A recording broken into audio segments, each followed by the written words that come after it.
afternoon, my friends. This is Paul, and welcome to another episode of ISTJ Info Dumping. Today we're going to be talking about some of the metrics in the Linda Barron's type interaction system with a tiny little bit of incorporation from the David Keirsey 4 temperaments theory.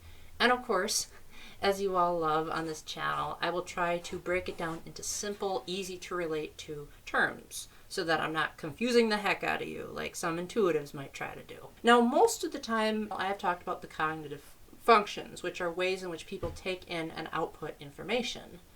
But this time I'm going to be talking about other metrics that cover a wide range of different type combinations. Some of these metrics include, are you systematic or are you interest-based? Are you concrete or are you abstract? But today we're just going to focus on one set, which is, are you affiliative or are you pragmatic? And as you can tell by the title of this video, there are only two thinking types that are affiliative, and those are the ISTJ and the ESTJ. First, let's talk about what does it mean to be affiliative. To put it in the most simple terms I can think of, affiliative basically means that you value what works for the group, you want cooperation, you want inclusion, and you want to work together, and it also involves having a certain sense of wanting to do what is right. You are okay with losing your freedom if that means doing the right thing, whereas pragmatic people want to do what is effective. They want to do what gets the job done, what's going to get something to happen, and usually they don't really care too much about the rules. And so most of the criminals that you see in jails are the pragmatics, and the affiliatives that you see in jail are going to be the ones who thought that they were doing the right thing, but the law didn't allow it, or they were confused and didn't know that they were breaking a law in the first place. So what is it about the ISTJs and ESTJs that specifically separates them from other thinking types? Well, because they are affiliative, they are the only thinking types that think really hard about the rules. They think about what the group needs. They really fear being abandoned. They want to always make sure that they have some kind of stability with their friends and their family. And you might be thinking, now wait a minute, Paul, all this talk about affiliativeness just sounds like extroverted feeling. And ISTJs and ESTJs do not have extroverted feeling, very far from it. And to that I say, did I ever mention feelings or emotions at all during that talk? Rather, affiliativeness is defined as doing what is cooperative and what the group needs, but that doesn't necessarily have to do with emotions. It can. All of the FJs are affiliative, and they do think about people's feelings. But extroverted feeling is more about trying to create harmony between other people's feelings, and in the case of some types, taking in the feelings in more of an empathetic way, whereas ISTJs and ESTJs are going to be more sympathetic as opposed to empathetic. In fact, ESTJs have extroverted feeling in their 8th function. They don't give a darn about what people feel. If they insult someone, they'll just say, grow up. You don't need to get so emotional all the time. They'll say that emotions make them weak, and what matters are results. But what separates them from the ENTJs, who also have extroverted feeling in the 8th, is that ESTJs will hesitate if it involves breaking the rules or going against protocol or being uncooperative. ENTJs just want results. That's it. And if that means breaking the rules, if that means, in the case of some, doing a crime, they'll just go ahead and do it, because all we care about is getting the job done no matter how it's done. The ESTJ might say, it's not a good idea to have an end justifies the means approach. Let's see if there are people around that we can work together with to find a better solution. So you can work together without necessarily thinking about people's emotions. I mean, just look at pretty much any public service project. When people fix the road together, are they trying to think about how people feel? No, they're thinking about, let's cooperate, because if I grab one end of this heavy board and you grab the other, that'll be easier to carry. You're not necessarily thinking about the feelings. You're thinking about, we got to get the job done and we need multiple people to do it, so let's do it.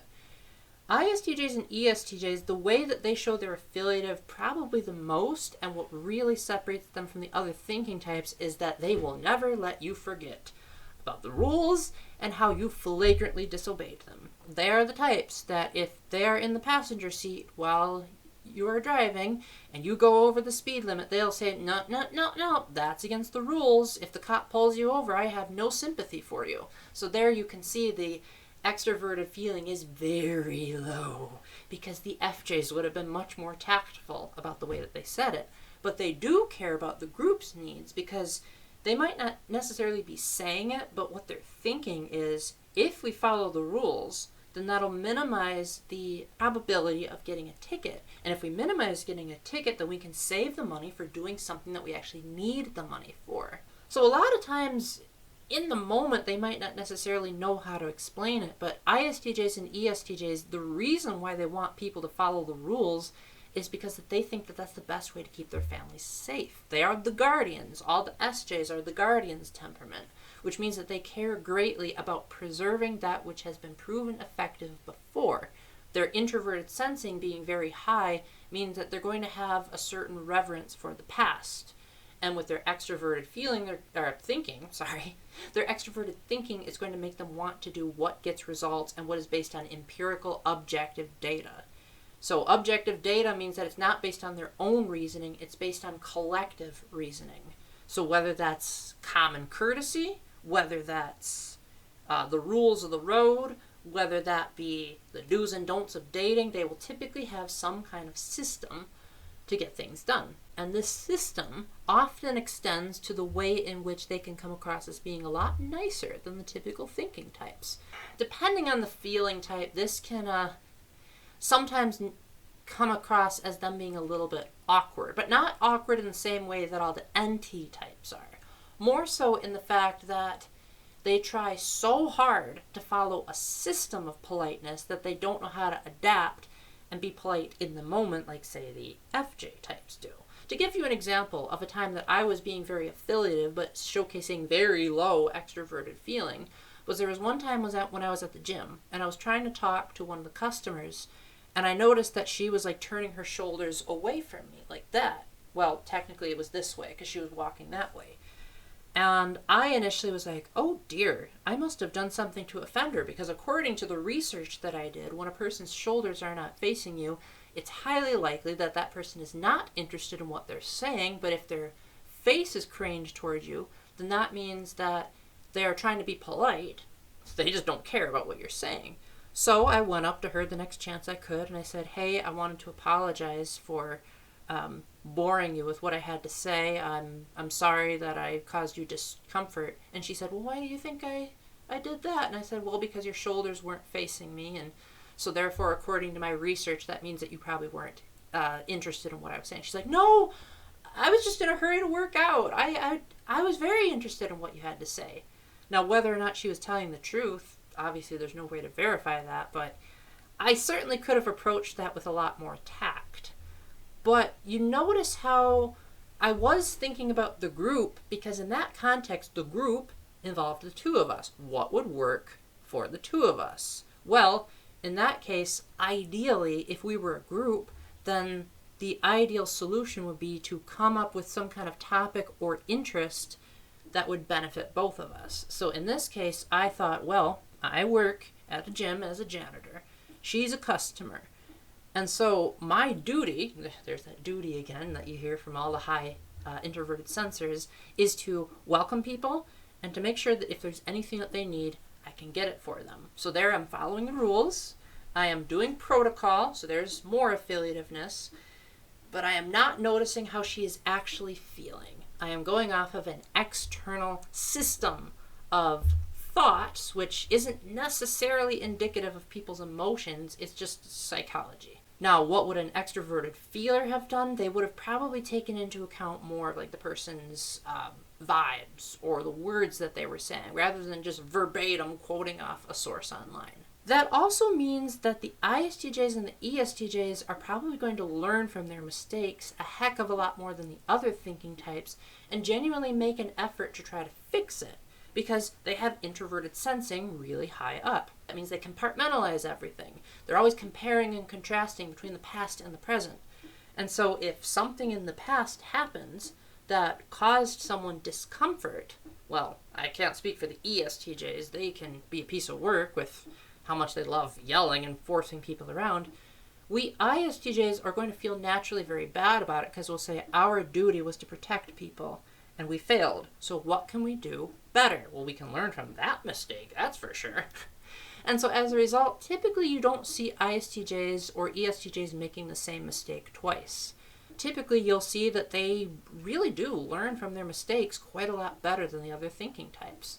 Now, why do they want to be more polite than the other thinking types? Well, it's a relative term, because sometimes my feeling type friends often say, like, was that supposed to be a compliment, Paul? Because I feel like you were insulting me. And I'm like, no, it was a compliment. I'm just speaking my mind. I'd like to give you an example of what I mean by that. I was talking to one of my ENFP friends on the phone last night, or 2 nights ago, and she was saying, like, oh yeah, I'll get back to you by this time, and I will give you some dates in which we can hang out. And I said, well, you know what? From what I've researched about ENFPs, I've been told that they are considerably less forgetful when they care about someone.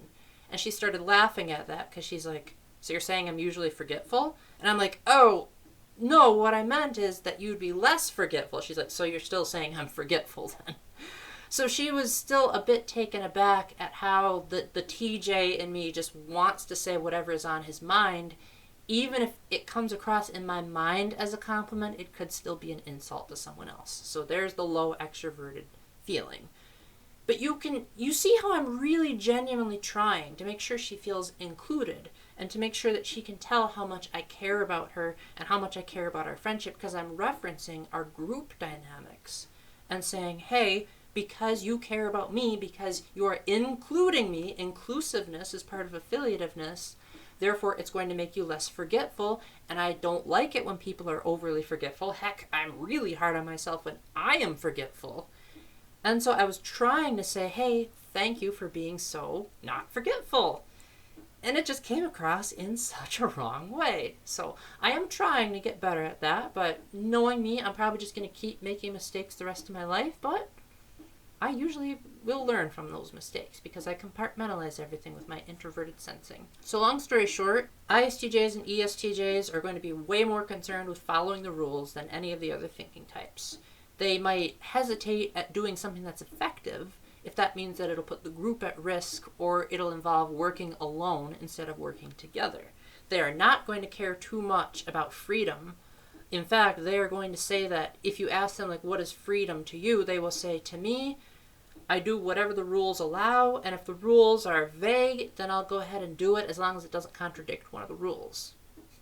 Now, the other feeling types, like the FJs, might be a bit more like, I see freedom as having the liberation of everyone's feelings or something like that. So a bit more on the touchy-feely side, but generally speaking, I think ISTJs get a good reputation among the extroverted feelers compared to the other thinking types because of their affiliativeness that makes the FJs kind of feel like we could fit in with them to an extent, until we start opening our big mouth and blabbing about something that we thought was a compliment that they actually take as an insult. I was talking to an ESFJ earlier today, and he said, you know what, Paul? When you were mad at me, I won't say what he did, because I feel like valuing his privacy here, but he did something that made me upset. And I said, well, how about this? If you showed this sign of repentance, I won't hold it against you. And he did. And he said, normally when I'm talking to any type of introverted feeling, they will start swearing at me and shouting at me and calling me terrible names. But you just appropriated some kind of responsibility task and didn't raise your voice or anything like that. And he was really shocked by that. And I said, I am affiliative. I do want to work together. I don't like just door slamming people, which makes me wonder how INFJs are affiliative if they're willing to do that, but that's another topic. But the bottom line was that he was so shocked by me being so, I wouldn't say easygoing, but like willing to forgive him, that there was one point in the conversation where he even said, hey, do you think you might be an INTP? Because you're clearly using extroverted feeling. I'm like, no, I am not. I was not caring about your feelings or even thinking about them. I was thinking about my feelings, but I was also thinking about how to preserve our acquaintanceship, for lack of a better word. I wanted to withhold that tradition. That's what the Guardians do. We love to preserve and protect that which means something to us. And to me, I value having open communication with my audience. I value being able to help people come closer to Jesus, which is something he's expressed a desire in doing, and he has said, like, hey, Paul, I hope I can learn more about Catholicism through you. And I'm like, okay, yeah, that is definitely something that I want to preserve. But then, throughout the conversation, I kept opening my big mouth, and whatever came to my mind just happened, and so I have sufficiently proven, I think, that I'm a very affiliative person. I do care very greatly about the group, and I want to do what's right, but as much as I'd like to think about other people's feelings, it just doesn't come naturally, and I don't think it ever will, but I can try. And that's the best we can do. So, bottom line, ESTJs and ISTJs are much nicer thinkers than you're probably used to. So if you ever meet one of them, and you think one of us is actually an FJ type, that'll make us very happy, because we'll say, well, we're not exactly empathetic, but we do want to make sure you feel included, that you feel cared for, that we can work together, and that we have an everlasting connection, as the abstract people would say. So with that, thank you very much for watching. If somehow I wasn't clear enough in my explanation, let me know in the comments. And until the next time, remember to keep the faith, stay epic, and God bless. Bye!